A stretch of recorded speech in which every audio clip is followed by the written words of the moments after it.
Infelizmente, eu digo infelizmente porque não é a alegria de nenhum jornalista poder dar essas notícias a todos que nos acompanham, mas até o momento nós temos 37 mortes confirmadas e 40 pessoas estão desaparecidas na maior já registrada tragédia natural da história do estado de São Paulo. Neste último final de semana, tivemos aí mais de 600 milímetros de chuva em apenas 24 horas e nós temos aí mobilizações das pessoas que estão ou que ficaram ilhadas, das cidades em volta, Defesa Civil, bombeiros, do próprio governo do estado de São Paulo, do governo federal e depois de um volume inimaginável ter devastado os municípios, tanto de Guarujá quanto de Bertioga, Ilhabela, Caraguatatuba, Ubatuba, mas a situação mais grave se encontra em São Sebastião. O presidente Lula e o governador de São Paulo, Tarcísio Gomes de Freitas, sobrevoaram juntos a área atingida e em seguida falaram sobre esse assunto.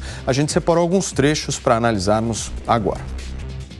Os feridos foram todos levados nesse primeiro momento para o Hospital Regional de Caraguatatuba, então estão sendo atendidos. Temos alguns pacientes em UTI e a gente agora vai começar a liberar vagas no Hospital de Boçoicanga, levando para o Hospital de Caraguatatuba e deslocando feridos mais graves do Hospital de Caraguatatuba para o Hospital de São José dos Campos. Ontem nós fizemos também um deslocamento muito grande foram alguns caminhões com mantimentos, cestas básicas, colchões, água mineral. Estamos nesse momento aqui recebendo um suprimento de 30 mil litros de água potável para distribuir para os pontos de reservação do município e também para as escolas e hospitais. Isso acontece porque com a cheia, algumas estações de tratamento de água pararam de operar. Então, neste momento, a Sabesp está fazendo a manutenção das bombas, fazendo a manutenção desses equipamentos para a gente voltar à produção de água. E nós temos aqui 30 caminhões-pipa em condição de mobilizar e fazer o suprimento de água potável enquanto isso não acontece. Desde a madrugada nós estamos liberando os bloqueios, conseguimos liberar o bloqueio de Toque-Toque, já estamos chegando a Maresias, já estamos fazendo a operação Pare e Siga e a ideia é que a gente possa liberar hoje até a Barra do Saí. Então esse é o planejamento. Observe que eu estou falando então de Barra do Saí na direção norte para que a gente possa acessar a Tamoios. A grande via de deslocamento vai ser a Rio Santos e Tamoios. A recuperação da Mogi Bertioga vai levar ainda algum tempo, vai levar um tempo maior, porque nós temos um trecho bastante erodido, e a recuperação da Rio Sul, da Rio Santos, de Boçoicanga em direção ao sul, pode levar um tempo enorme, a gente não sabe nem dizer quanto tempo vai levar. Eu acho que essa parceria que nós estamos fazendo aqui é uma fotografia boa para o nosso país. Eu queria até que você encostasse aqui, o prefeito, sabe? Eu não sei de que partido é o prefeito, eu sei de que partido foi o Tarcísio, sei de que partido que disputou as eleições, você sabe com que partido eu disputei as eleições, e veja que coisa bonita e simples. Nós estamos juntos. Acabou a eleição. Ele tem a obrigação de governar o estado de São Paulo, esse aqui tem a obrigação de governar a cidade, e eu tenho a responsabilidade de governar o país. Se cada um ficar trabalhando sozinho, a nossa capacidade de rendimento é muito menor. E é por isso que nós precisamos estar juntos.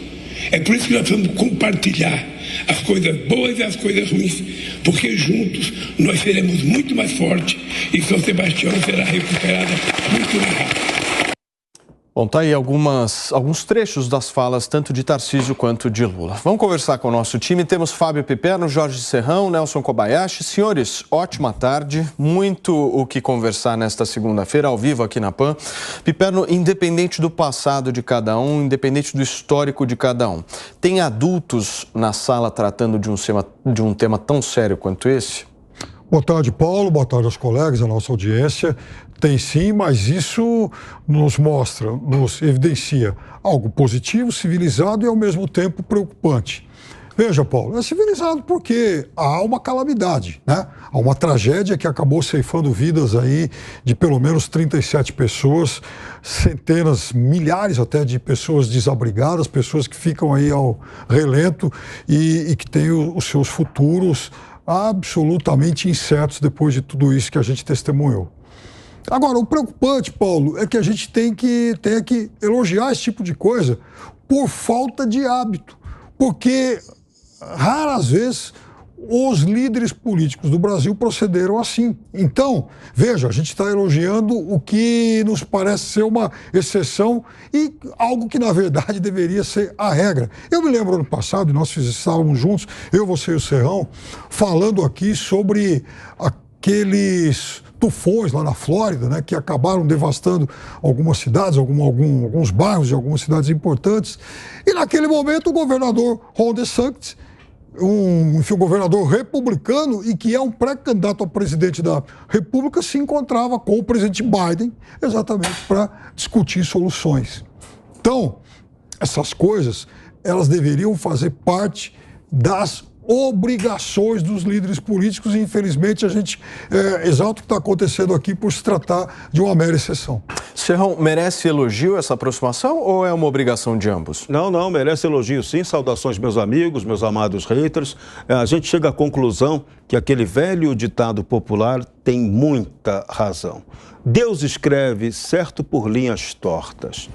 Uma tragédia que não é uma tragédia natural, tem muito pouco de natural nessa história. Você teve uma chuva excessiva que acontece todo ano, mas a tragédia de verdade é a desunião, a nossa incapacidade, o excesso de corrupção, a falta de planejamento concreto para cuidar da defesa civil no Brasil, para garantir saneamento básico, para garantir ocupação legal do solo. Era isso. Se você tiver isso, você vai ter tragédias minimizadas ou nem vai ter tragédias. Como isso não acontece, então a gente precisa que agora tenha esse esforço político. Então, começou bem. O presidente Lula deu, graças a Deus, deu a sorte agora de poder unir o que ele tem dito no discurso, mas não tem feito na prática. E hoje ele teve que fazer. Estava lá diante de um prefeito de uma cidade atingida, São Sebastião, e do governador do estado de São Paulo. E todos os três empenhados em resolver o problema. Só que, por enquanto, a atuação é emergencial. Então, ótimo. O primeiro passo é resolver a emergência. Mas agora é hora de termos um grande debate real sobre a necessidade de o Brasil ter uma política estratégica de defesa civil, de o Brasil cuidar de verdade do saneamento e da ocupação legal do solo. Não dá para a cada chuva a gente ter a mesma tragédia repetida. Eu me lembro que no governo anterior do PT houve aí uma importante política de distribuição de material de construção para ajudar as pessoas a fazerem obra. O problema é que essas pessoas fizeram muita obra em área irregular. E essas obras, na hora da desgraça, elas causam mortes, contribuem para aumentar as estatísticas de desgraça. Então, vamos agora reunir, o erro foi cometido, é olhar do presente para o futuro. Não adianta ficar constatando o problema. Toda tragédia, entre aspas, é a mesma coisa. Ficamos sempre prometendo que depois o problema será sanado e o problema nunca é sanado até o próximo mega temporal, tipo esse, que foi uma chuva digna da Arca de Noé. Eu acho que Noé não teve condição de chegar lá, mas a chuva foi digna da Arca de Noé. Mais de 600 milímetros de chuva, é uma doideira. 600 litros de água por metro quadrado. É impossível. Você não tem como lidar com isso. Então, vamos lá. Vamos começar a adotar soluções que o Brasil precisa. Os políticos têm que pensar nisso, alocar recursos efetivos para isso. O parlamento tem que se focar muito mais nisso do que em questiúnculas e só resta a gente dar parabéns ao Lula, ao Tarcísio e ao prefeito pela civilidade. Tem que ser assim. Civilidade. Nelsinho, ótima tarde para você. O Lula, todos nós sabemos que é um político absolutamente habilidoso, independente do mérito dessa habilidade ou não. Você acha que ele fez do limão uma limonada com essa história? Sempre, né, Paulo? Primeiro, boa tarde a você, ao Serrão, ao Piperno e a toda a nossa audiência. O Lula, ele sempre capitaliza politicamente. Ele quer aproveitar ali, não o cenário para trabalhar em prol dessas famílias impactadas, famílias que perderam entes, aliás, famílias inteiras que faleceram nessa tragédia que aconteceu no nosso litoral. O Lula, ele aproveita o holofote, o microfone, a câmera, a imprensa para fazer política. Vejamos a diferença do discurso do governador Tarcísio e do presidente Lula. O governador Tarcísio, ele faz um discurso pautado no planejamento, na estratégia, na ação, o que será feito, quantos caminhões-pipa vão ser utilizados, de que forma para levar água potável, qual é a rodovia que está interditada, qual é a expectativa de conserto de uma rodovia, qual tem condições de estimar um tempo de solução, qual não tem, por onde vai escoar todo esse material, essas pessoas que vão se empenhar na reconstrução dessas cidades impactadas. O governador Tarcísio é objetivo. Estamos aqui para fazer isto e isto, diante do microfone. O presidente Lula usa este espaço, esse tempo, não para falar nenhum tipo de ação, mas para falar uma obviedade, que é estarem juntos, governador, prefeito e presidente da República, em prol da solução. Ora, isso já é obrigação, não tem que ficar ali falando o que a própria Constituição, a lei e a expectativa da população já esperam. Isso já é natural, aliás, isso não precisaria nem ser dito. Qual é a política que será adotada pelo presidente Lula em prol dessa população? Será que a gente vai ter um programa que beneficie as pessoas em relação à moradia, as pessoas que moram em situação de risco? Será que vai ter algum adendo, algum aditivo, alguma alteração no Minha Casa Minha Vida, por exemplo, para incluir uma facilidade de financiamento com condições de segurança para as pessoas que moram nessas encostas, para que essa tragédia não mais repita? Será que o BNDES vai fornecer linha de crédito para as empresas do litoral de São Paulo, para as casas de construção civil, para as construtoras, pequenas construtoras dessas cidades do litoral, para os mestres de obra, para as empresas que podem colaborar e se desenvolverem econômica e socialmente para reestruturar essas cidades? Não há nada de plano de ação no discurso do presidente Lula, somente no discurso do governador Tarcísio, que inclusive transferiu o seu gabinete para lá o litoral norte, para de lá despachar tudo do governo do estado de São Paulo, estando presente, com os pés na lama, com a roupa da Defesa Civil que vestiu, inclusive literalmente está ali, vestido de Defesa Civil em prol dessa população que merece atenção neste momento. O Piperno, o Nelson cita essa questão da obviedade, né, da situação. É claro que numa situação como essa, prefeito, governador e presidente da República precisam sentar na mesma mesa. Mas eu me lembro que houve uma situação muito semelhante, inclusive no estado da Bahia, no final de 2021, em que o presidente era Jair Bolsonaro, o governador da Bahia era do PT, o governador Rui Costa, e isso não aconteceu. Nós vimos uma briga política muito forte, tanto por parte do governador quanto por parte do presidente da República. O que mudou de lá para cá para que essa obviedade acontecesse? Paulo, não ia tocar nesse passado, mas já que você falou sobre isso, quem quiser, por exemplo, tem um vídeo que está circulando aí pela internet à vontade do então presidente da República usando a camisa do Ceará, o time do futebol, falando: eu não vou interromper minhas férias e tal. Bom, vamos esquecer aquela nefasta figura. De fato, os tempos mudaram. E o Nelson, ele joga para a torcida e peca pela desinformação. Foi anunciado muita coisa, assim, até porque, Nelson, esse plano de ajuda emergencial está envolvendo 13 ministérios. Inclusive a Simone Tebet já anunciou algumas coisas, ela que está ali pertinho, liberação... Está ilhada, né? Exatamente, está lá no Guarujá, ilhada. Liberação do FGTS, por exemplo, porque, afinal de contas, é necessário medidas... Vai dar para o povo o que já é do povo, né? Então, ela vai... Essa é a medida do governo. É uma medida, ou seja, um dinheiro que não poderia ser acessado, ele vai. Por quê? Porque se trata de uma emergência, no mesmo dia. Então, são 13 ministros. Eu sei que a sua sanha bolsonarista queria realmente... Não tenho sanha bolsonarista, não. Não tenho nem um pouco. De Deus. Não tenho nem um pouco. Estou falando do Lula, você está falando do Bolsonaro? Exatamente, não. Até porque o Paulo me perguntou do Lula, só estou dizendo que o seu discurso foi esse. Então, ou seja... Nem citei o Bolsonaro no meu... Não, você falou, é que você disseminou informações equivocadas, de que nada foi feito. Eu já te dei um exemplo. Por exemplo... O ministro Márcio França já anunciou, inclusive, o envio de 30 toneladas de produtos que rapidamente foram arrecadados aí com empresas que prestam serviço no Porto de Santos. Isso já está chegando lá, o navio já está a caminho. Então são 13 ministérios envolvidos nisso. É óbvio que se pegou agora uma declaração diferente do presidente Lula, porque né, ele vai lá, faz discurso político, chama.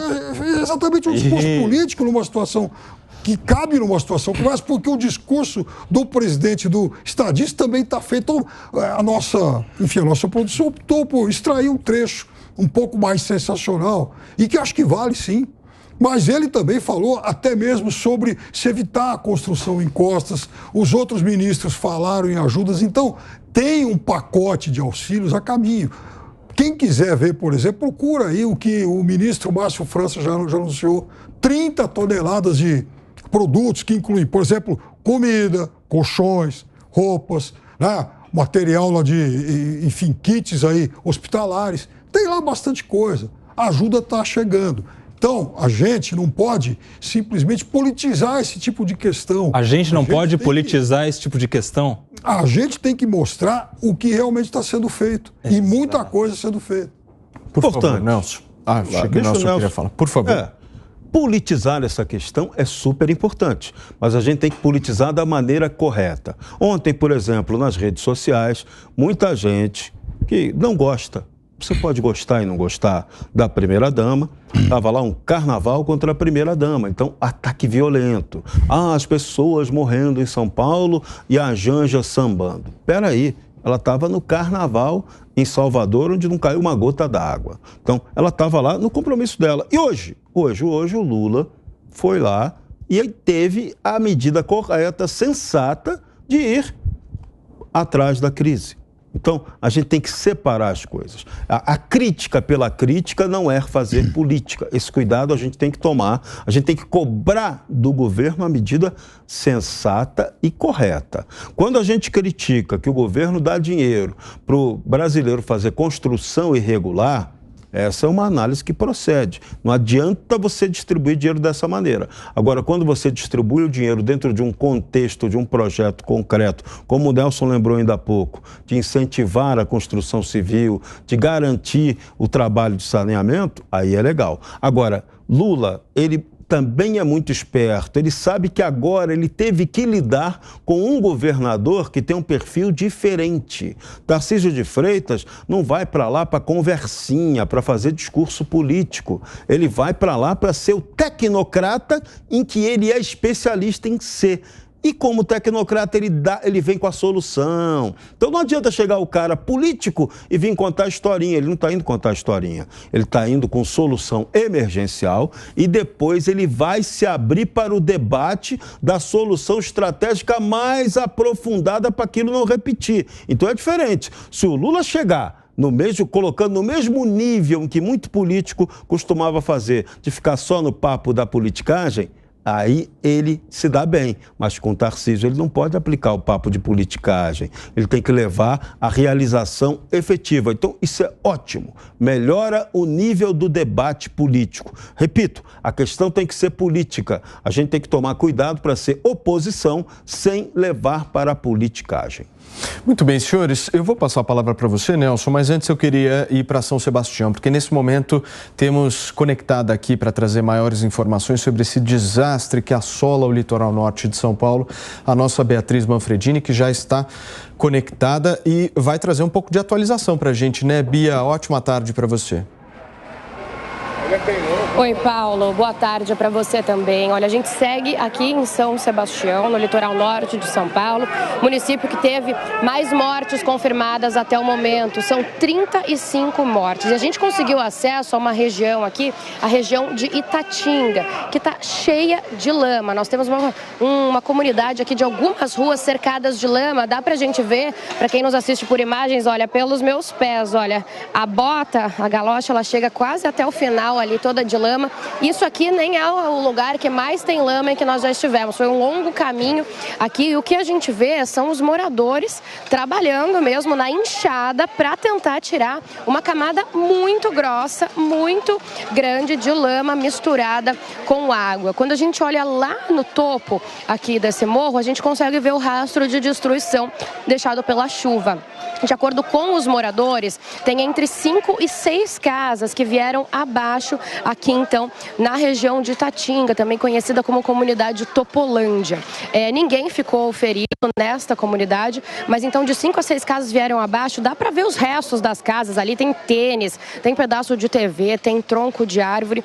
E os moradores tentam se virar aqui na região como podem. São pelo menos 7 ruas lotadas com essa lama. Inclusive, o que os moradores me disseram é que está faltando enxada, porque tem muitos voluntários para ajudar aqui nessa região, mas não tem enxada suficiente para tirar essa lama. E lá eu consigo também ver agora moradores chegando com comida, porque aqui embaixo do morro eles montaram uma espécie de base, são 2 casas que estão recebendo doações, estão recebendo água, estão recebendo comida e alguns moradores que estão preparando café e sanduíches para os trabalhadores para ajudar tanto essas pessoas que moram aqui nessas casas do entorno, quanto os voluntários que estão trabalhando aqui. E a todo momento a gente também vê os maquinários passando, né, tentando retirar essa quantidade grossa de lama. Mas parece, Paulo, um trabalho de formiga, assim, porque tem muita lama e é algo que dá para ver que não vai terminar, um trabalho que não vai ser concluído tão cedo. Então, retomando, nós temos 36 mortes no total aqui no litoral norte confirmadas até agora. 35 são aqui de São Sebastião. 31 óbitos na Barra do Saí, que é o local com mais mortes confirmadas até o momento. Ali 50 casas deslizaram e desabaram. 2 em Juqueí, uma em Camburi e uma em Boiçucanga. E tem uma outra morte, a última para somar 36, em Ubatuba, de uma criança de 7 anos que foi vítima de um deslizamento. Esses municípios, Ubatuba, aqui São Sebastião, também Ilhabela, Caraguatatuba, Bertioga e Guarujá, estão em calamidade pública. Foi decretado pelo governador Tarcísio de Freitas por 180 dias. Com isso, eles conseguem mais recursos para ajudar aqui a Defesa Civil a reparar essas cidades, a mudar aqui essa realidade. São 7 milhões de reais que foram enviados até agora, mas a gente sabe que de muito mais do que isso. Segundo o Corpo de Bombeiros, 40 pessoas estão desaparecidas até o momento. Então, eles trabalham com a possibilidade de encontrar mais pessoas com vida. Todos os trabalhos estão focados no resgate. E é interessante a gente dizer, Paulo, que esse aqui de onde eu falo agora, esse é o único local em que a gente consegue acessar a pé. Os outros não dá. O trabalho é majoritariamente feito via aérea, com aeronaves tanto do Exército Brasileiro quanto da Polícia Militar, os helicópteros Águias, e também pelo mar. Não dá para chegar a pé ou de carro na maioria dos outros pontos aí de desabamento. Mais de 2.500 pessoas estão desalojadas, desabrigadas e sendo recebidas neste momento em escolas aqui da região. O presidente Lula veio até aqui hoje de manhã, fez um sobrevoo, pediu para que rezassem pelo litoral norte, para que não chova mais, porque ainda há risco de desabamentos e novos desmoronamentos. E se chover mais, claro que essa situação, o solo fica mais encharcado e pode ainda piorar. Então ele esteve também com o governador Tarcísio de Freitas, eles fizeram um plano para recomeçar a construção de casas em locais que não sejam de risco, né, como esse daqui que a gente vê neste momento, mas essa é a realidade aqui do litoral norte, principalmente de São Sebastião neste momento, viu, Paulo? A gente segue acompanhando aqui esse trabalho incansável, olha, dos voluntários, dos moradores, da Defesa Civil, que também está por aqui, mas é o que eu falei, é um trabalho de formiguinha que parece que não tem fim, viu? Tá aí, Bia, obrigado pelas suas informações. A Beatriz Manfredini, direto de São Sebastião, com imagens exclusivas de toda essa situação trágica que os moradores de lá e também os turistas, as pessoas que possuem casas aí para ir no final de semana, durante as férias, enfim, estão tendo que passar. Tem muita gente ilhada também em algumas praias. Deixa eu tentar entender de vocês três o seguinte raciocínio. O Estado, se o nosso Edu Novak puder colocar essas imagens novamente para a gente, Edu, o Estado como um todo, e aí não vou entrar no detalhamento se é prefeito, se é governador, se é presidente da República, o Estado aceita esse tipo de ocupação, certo, Nelsinho? Há uma permissibilidade aí por parte do Estado em relação a essas construções irregulares, em encostas, perigosas, absolutamente danosas aí, inclusive para quem está construindo. Agora, você não acha que no final do dia isso acaba acontecendo porque há um político lá que precisa de voto? Com certeza, Paulinho. Vamos nos lembrar que nem todas as casas atingidas são casas que foram construídas irregularmente. É claro que uma ou outra, ou boa parte, sim, foram construídas ali em terreno irregular, enfim. E o Estado deixa de fiscalizar e de cobrar, por quê? Porque o Estado deve. O Estado deve política pública efetiva de moradia. E quando eu falo de política efetiva de moradia, não é como a boa parte dos municípios e dos estados fazem, que é pegar um terreno gigantesco fora da cidade e colocar lá todo mundo numa casa popular, onde não tem mercado, não tem açougue, não tem nem infraestrutura básica e nem condições de transporte público para que essas pessoas se comuniquem via terrestre com a cidade, com o núcleo central da cidade, né? O meio urbanístico de política pública ainda é um meio que segrega mais do que inclui, infelizmente. Então o Estado ele faz uma vista grossa boa parte das vezes porque se tirar as pessoas de lá, elas precisam morar em algum lugar e precisam, em boa parte, se forem pessoas de baixa renda, se forem pessoas sem nenhum tipo de condições de moradia, de ter o amparo do Estado para essa facilitação. E a gente vê isso em déficit em boa parte dos governantes. Mas eu queria aproveitar para, diante das imagens que foram trazidas aqui pela Bia Manfredini, nessas imagens de uma comunidade toda engajada, se voluntariando, com enxada na mão, tirando barro, com o pé na lama, será que essas pessoas estão preocupadas em ouvir de algum governante que seja conversinha mole de que está todo mundo unido agora e de que isso é inédito, porque faz muito tempo que não acontecia? Essas pessoas querem saber qual é o próximo trator que vai chegar lá para ajudar. Essas pessoas querem saber que tipo de comida vai chegar lá para alimentar elas nessa noite ou nesse dia, porque foi tudo levado pela chuva. Essas pessoas querem saber quando é e de que forma que o governo, seja lá que governo, vai trazer para elas condições mínimas de sobrevivência, porque aí não há nem condições de sobrevivência. Certamente essas casas inundadas pela lama não tem água potável, não tem esgoto, não tem nada. Isso vai começar a impactar na saúde pública dessas pessoas. Então, quando a gente fala e faz crítica aqui, não tem nada de onda bolsonarista não, porque eu não estou nem falando Bolsonaro. Aliás, quem falou foi o Piperno. Eu estou falando que as pessoas querem solução, querem discurso, pode até ser político, mas discurso de política pública na prática. Se alguém quer capitalizar politicamente com esta tragédia, que capitalize da seguinte forma: vai lá, resolve o problema e depois sai falando para todo mundo que foi lá e resolveu o problema e capitaliza em cima de uma solução. Agora, chegar lá e aproveitar o holofote, o microfone da imprensa, para ficar só o tempo todo criticando o governo anterior para falar que esse é bom, desculpa, essas pessoas aí estão com urgência de solução. Por favor, Piperno. Bom, é evidente que essas pessoas estão com urgência de solução, sim. Essas pessoas elas são vítimas de uma calamidade, de uma tragédia humana e que acabou vitimando muita gente, sem contar as milhares de pessoas desabrigadas e desassistidas aí. E é por isso também que os governos já começaram a tomar providências. Eu já citei algumas aqui, então eu vou citar outras. Por exemplo, o ministro o Wellington Dias já anunciou que vai antecipar o pagamento do Bolsa Família. Afinal de contas, pessoas que perderam as suas moradias ou pessoas que terão que ficar fora de casa durante algumas semanas, elas vão precisar de recursos com mais urgência. O ministro lá dos Portos, que eu acabei de citar, o Márcio França, já inclusive anunciou o envio de 30 toneladas de comida, água potável, colchões, camas, etc., coisa que já está a caminho, já foi embarcado. Esse mesmo ministro já anunciou, inclusive, mais 2 bilhões de reais em outros auxílios saindo aí do bolso do Ministério.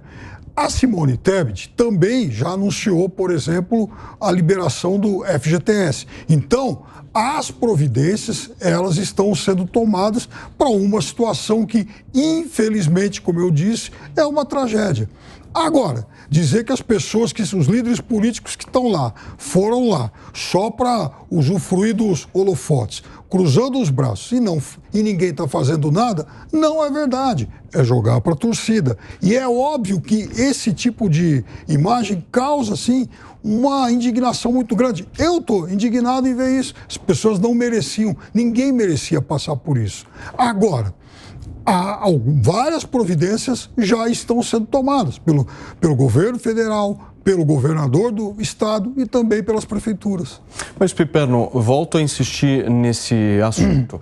O Estado permitiu isso. O Estado permitiu por décadas. Isso não nasceu da noite para o dia, não é um assunto novo que nós estamos trazendo aqui. Isso todo santo ano é a mesma coisa. Tudo igual, não mudou nada. Em vários lugares, em vários estados hoje, da federação. Estados em Twitter, em rede social. Ano passado, Bahia, São Paulo agora, Rio de Janeiro, Petrópolis Minas Gerais, em Petrópolis, que fez um ano semana passada. Mais de 300 pessoas morreram por lá. Então, infelizmente, há sim uma omissão do poder público. Então, tem que ser cobrado desses que chegaram agora se eles vão trazer algum tipo de solução ou se a omissão vai continuar. Ô Paulo, para o pessoal que está em casa... Antes só de você falar, deixa eu só ir para um rápido intervalo para quem nos acompanha pelo rádio. São 5 horas e 30 minutos aqui na Jovem Pan. Pode seguir, Serrão. Eu queria que você inserisse também no seu comentário se você acha que hoje o maior programa popular, social que existe é o da habitação, em âmbito de necessidade. Como é que você vê isso? Não, ele vem junto com a questão do saneamento e com a ocupação correta do solo. Vamos lá, a gente está falando de questão do Estado. Então vamos usar a palavra melhor.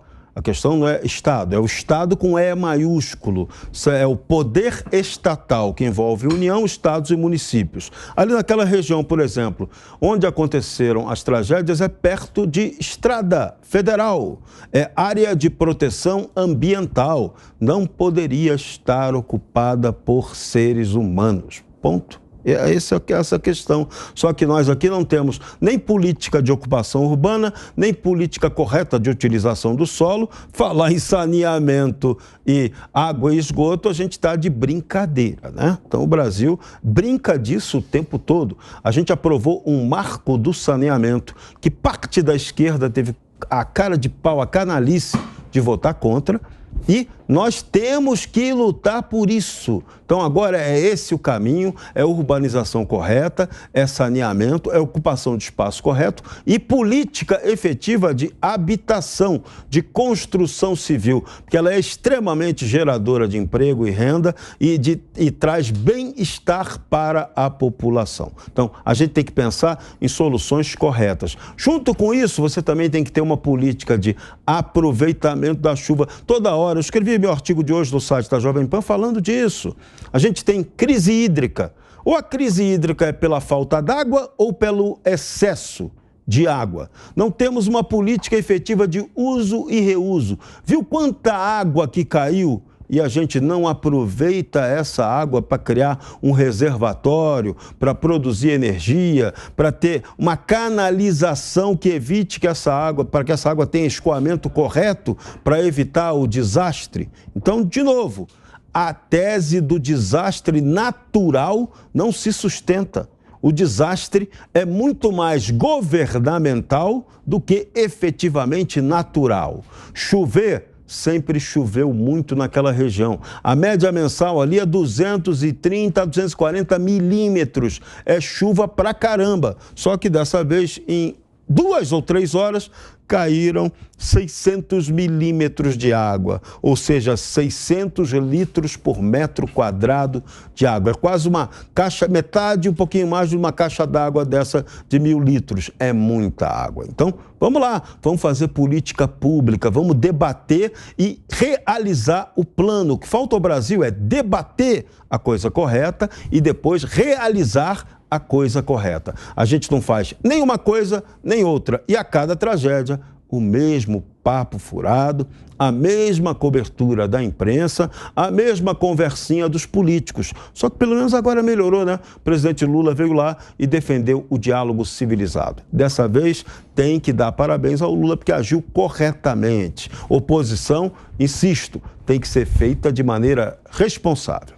Muito bem, senhores, deixa eu só atualizar quem nos acompanha aqui dos pontos aqui de interdição, tanto total quanto parcial, em duas das maiores rodovias ali que abastecem o litoral norte. A Dr. Manuel Hipólito Rego, que faz parte inclusive do trajeto conhecido como Rio Santos, e também da Mogi Bertioga. Inclusive hoje o governador de São Paulo disse que nem sabe quando a Mogi Bertioga pode voltar a operar nessa situação. Nós temos imagens, meu querido Edu Novak, coloca na tela para que a gente possa trazer aqui ao nosso espectador. São várias e várias imagens que estão aparecendo por aqui para que você possa verificar a situação em que se encontram essas rodovias. Essa imagem que vocês estão vendo agora é bem no limite da jurisdição ali de Juqueí, no litoral norte de São Paulo, com o sentido imigrantes, né, o sentido São Paulo.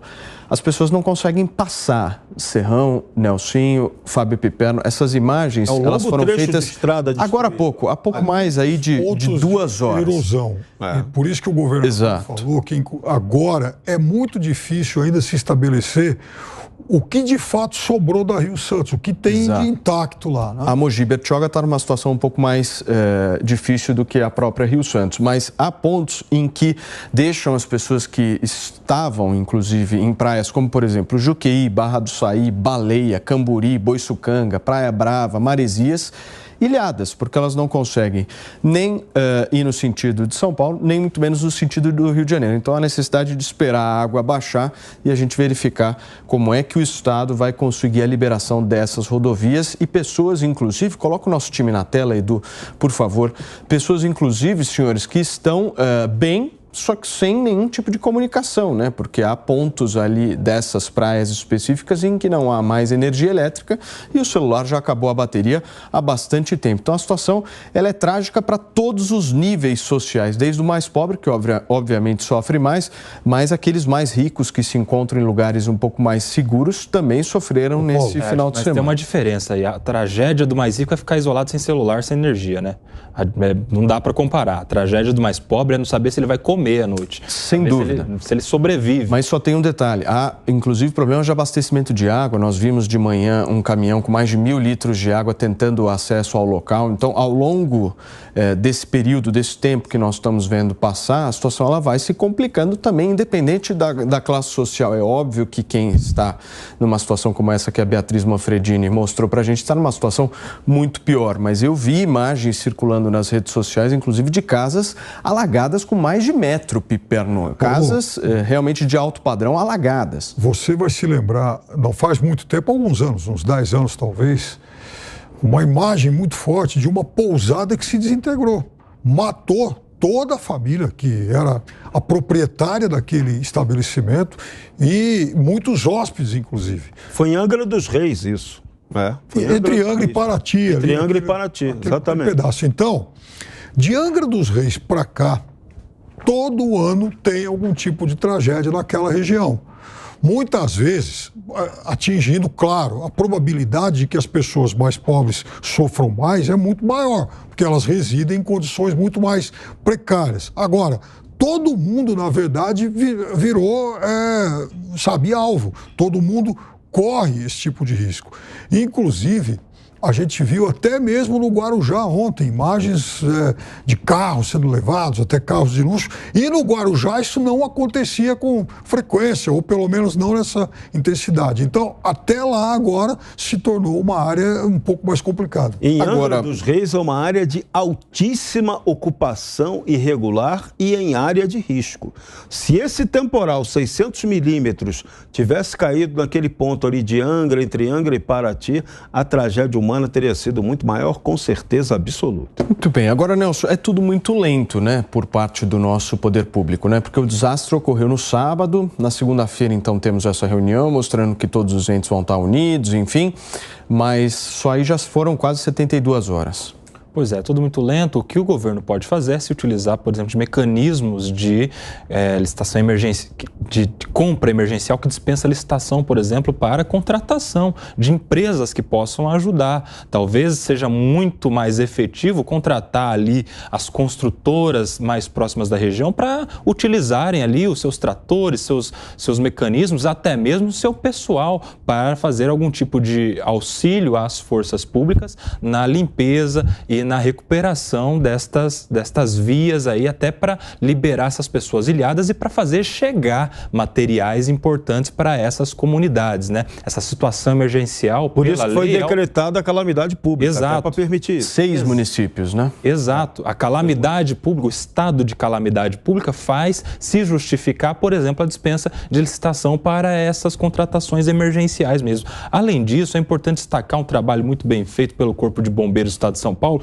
que é um dos melhores do Brasil e da América, certamente, em razão da formação muito forte que a gente tem no Estado de São Paulo pela Escola Superior de Bombeiros, e que tem grupos específicos para esse tipo de atuação aí. Eles têm um curso de especialização lá, que é conhecido por BREC, pela sigla, né, que é Busca e Resgate em Estruturas Colapsadas, e que está lá trabalhando para salvar e, de repente, até encontrar novas pessoas ali que estejam debaixo de escombros, estejam soterradas e com vida ainda, né? Claro que cada hora que passa isso é uma chance que vai se diminuindo, mas há uma necessidade do Estado agora voltar os seus olhos em todas as frentes, seja na busca, no resgate, na contratação de empresas, de material, de pessoal, e que uma ação conjugada entre os entes da federação, Estado, município e governo federal, atendam esta necessidade. Agora, senhores, tem uma coisa que muitos daqueles que nos acompanham não sabem direito o que fazer, é como ajudar, né? Então a gente vai mostrar aqui na tela, por favor, meu querido Edu Novak, uma prestação de serviços oficial do Fundo Social de Solidariedade aqui do Estado de São Paulo, que mostra claramente a Avenida Mário Guedes, número 301, no bairro do Jaguaré, Zona Norte, Zona Noroeste aqui do Estado de São Paulo. Caso você tenha alimentos não perecíveis, água mineral, roupas limpas e em bom estado para uso, o Fundo Social de Solidariedade está arrecadando nesse endereço no Jaguaré, Zona Norte, aí, Zona Noroeste da cidade de São Paulo, Avenida Marechal Mário Guedes, número 301. O atendimento está previsto justamente das 8 até as 5 horas da tarde. Agora, se você Paulo, tiver... Na solidariedade, na emergência, a gente é muito bom.